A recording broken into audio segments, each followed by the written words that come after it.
आज हम एक बार फिर मैट्रिक बोर्ड एग्ज़ाम को ध्यान में रखते हुए कुछ प्रश्न लेकर आए हैं, यानी कि केमिस्ट्री से मैट्रिक बोर्ड में किस प्रकार के प्रश्न पूछे जाते हैं। आइए उसको हम देखते हैं। हमारा सवाल है, समावयवता क्या है, उदाहरण दें। यानी समावयवता से आप क्या समझते हैं, उदाहरण से इसको हल करें। या समावयवता किसे कहते हैं, क्या है, इसका क्या तात्पर्य है, ये सारी बात एक ही हुए।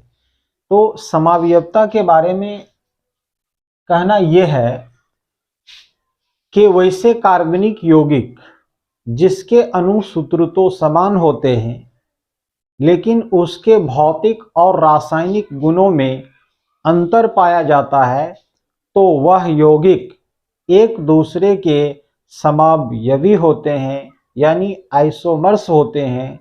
और इस प्रकार की जो रासायनिक परिघटना घटित होती है उसे ही समावयवता कहा जाता है, यानी आइसोमेरिज्म कहा जाता है। तो आइए उदाहरण देकर हम समझते हैं।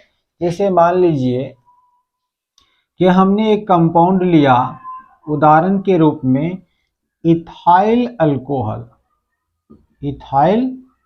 अल्कोहल, और दूसरा हमने लिया di methyl ether. Ethyl alcohol का सूत्र क्या होता है, C2H5OH, और डाइमिथाइल ईथर का सूत्र होता है CH3OCH3। यानी कि जब हम इस दोनों का मॉलिक्यूलर फॉर्मूला निकालते हैं, यानी MF निकालते हैं, तो हम देखते हैं कार्बन की संख्या 2 है तो C2, हाइड्रोजन कितने 5 1 6, H की संख्या 6, ऑक्सीजन की संख्या 1, इसमें भी आप गिनिए, कार्बन की संख्या 2। यानी कि यहाँ पर जो कार्बन परमाणु है, यहाँ पर ध्यान देंगे कि कुल कार्बन की संख्या 2, C2, हाइड्रोजन की संख्या 336 और ऑक्सीजन परमाणु की संख्या 1 है। तो इस प्रकार से हमने देखा कि इस दोनों का जो मॉलिक्यूलर फॉर्मूला है, यानी अणुसूत्र क्या है, इनके समान है, अणुसूत्र समान है। तो इस प्रकार का जो यौगिक है यह एक दूसरे के समावयवी कहलाते हैं, और इस प्रकार की जो रासायनिक परिघटना घटित होती है उसे ही समावयवता कहा जाता है। दूसरे भी एग्जाम्पल दे सकते हैं, जैसे नॉर्मल ब्यूटेन और आइसोब्यूटेन का भी उदाहरण दे सकते हैं। तो इस प्रकार से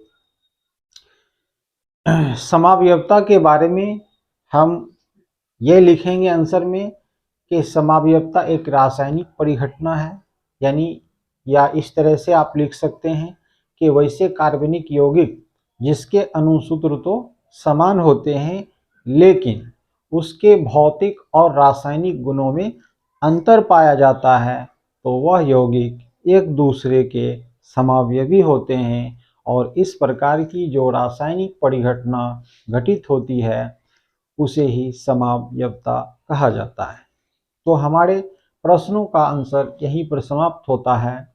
लेकिन जो मैट्रिक बोर्ड के स्टूडेंट हैं उससे हमारा ये कहना है कि आप हमारे YouTube चैनल से जुड़े रहें, क्योंकि नेक्स्ट जो आपका क्लास होगा 11th में और उसके बाद 12 के जो क्लास हैं उसमें केमिस्ट्री सब्जेक्ट से जुड़े रहने के लिए, बेहतर ढंग से पढ़ाई करने के लिए हमारे YouTube चैनल मॉडर्न केमिस्ट्री वाला को सब्सक्राइब करना न भूलें। Thank you. जय हिंद, जय भारत।